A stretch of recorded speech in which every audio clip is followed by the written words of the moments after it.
যতক্ষণ মেহেদী হাসান মিরাজ আছে মোসাদ্দেকের কোনো সুযোগ নেই। কথাটা ঠিক এক বছর আগে অর্থাৎ 2025 সালের জুন মাসের 23 তারিখে সংবাদ সম্মেলনে বলেছিলেন তৎকালীন বাংলাদেশ জাতীয় দলের প্রধান নির্বাচক গাজী আশরাফ হোসেন লিপু। আগামীকাল থেকে শুরু হচ্ছে বাংলাদেশ এবং অস্ট্রেলিয়ার মধ্যকার 3 ম্যাচের ওয়ানডে সিরিজ।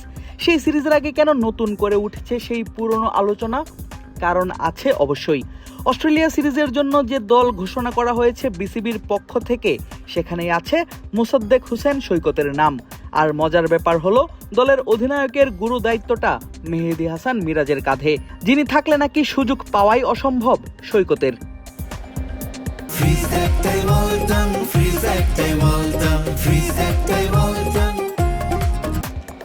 অস্ট্রেলিয়া সিরিজকে সামনে রেখে ইতোমধ্যেই উন্মোচন করা হয়েছে ট্রফি।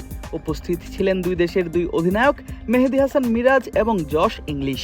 তার আগে মিরাজ উপস্থিত হয়েছিলেন ম্যাচের আগের দিনের প্রেস কনফারেন্সে। মিরাজ এবং মুসাদ্দেকের একসঙ্গে একই দলে খেলা কি আদৌ অসম্ভব? প্রশ্ন ছিল টাইগার অধিনায়কের কাছে এমনটাই। মিরাজ দিলেন সোজাসাপটা জবাব, জানালেন অলরাউন্ডার হলেও দলে দুজনের ভূমিকা পুরোপুরি আলাদা। মোসাদ্দেক হলো ব্যাটিং অলরাউন্ডার, আমি হলো বোলিং অলরাউন্ডার, সো দুইজনের রোলটা ডিফারেন্ট। সো আমার কাছে মনে হয় যে ও যদি পারফর্ম করতে পারে এটা আমার জন্য এবং টিমের জন্য অনেক বিরাট হেল্প হবে। দিন শেষে আমরা সবাই চিন্তা করি যে টিমটাকে কোন জায়গায় নিয়ে যাওয়া যায়, এবং আমার কাছে মনে হয় আমি অনেক কনফিডেন্ট ওকে নিয়ে, যেভাবে ও ডোমেস্টিক ভালো পারফর্ম করেছে, যদি অপরচুনিটি আসে ভালো করবে। পাশাপাশি মিরাজ মনে করালেন পুরনো স্মৃতিও, যেখানে দুজন একসঙ্গে খেলেছেন টানা অনেক বছর, খেলেছেন বিশ্বকাপের মতো আসরেও।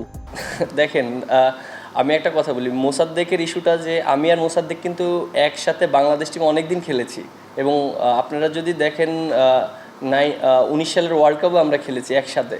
সো আমার কাছে মনে হয় এটা কোনো ডিফারেন্ট কোনো ইস্যু না। মোসাদ্দেকের রোলটা প্লে করবে, আমি আমার রোলটা প্লে করব। চলতি বছর ঢাকা প্রিমিয়ার লিগে আবাহনীর জার্সিতে খেলছেন মোসাদ্দেক হোসেন সৈকত, পেয়েছেন সেঞ্চুরির দেখাও। দারুণ স্ট্রাইক রেটে চালাচ্ছেন ব্যাট।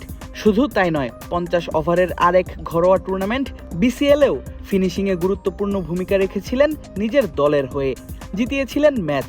শুধু যে এবারই ভালো ছন্দে রয়েছেন এই স্পিন অলরাউন্ডার এমনটা নয়, প্রায় প্রতি বছরই দেশের ঘরোয়া টুর্নামেন্টগুলোতে রান এবং উইকেটের দেখা পান নিয়মিত। ফর্মের কথা একপাশে রেখে কন্ডিশন বিবেচনা করলেও সৈকত জায়গা পেতেন দলে। মুশফিক মাহমুদুল্লাহর বিদায় আর সাকিবের দেশ ছাড়ার পর মিডল অর্ডার নিয়ে ঢুকছে বাংলাদেশ। দেখতে হচ্ছে ব্যাটিং কলাপস। জাতীয় দলে যখন এমন অবস্থা, তখন ঘরোয়াতে নিয়মিত পারফর্ম করেও সৈকত মন জয় করতে পারেননি নির্বাচকদের। শুনতে হয়েছে এমন যুক্তি। আপনার কথার সরাসরি উত্তর দিতে চাই। আপনি আপনার সাংবাদিকতার আলোকে মনে করছেন যে মোসাদ্দেক হোসেন এই মুহূর্তে জাতীয় দলে খেলা উচিত।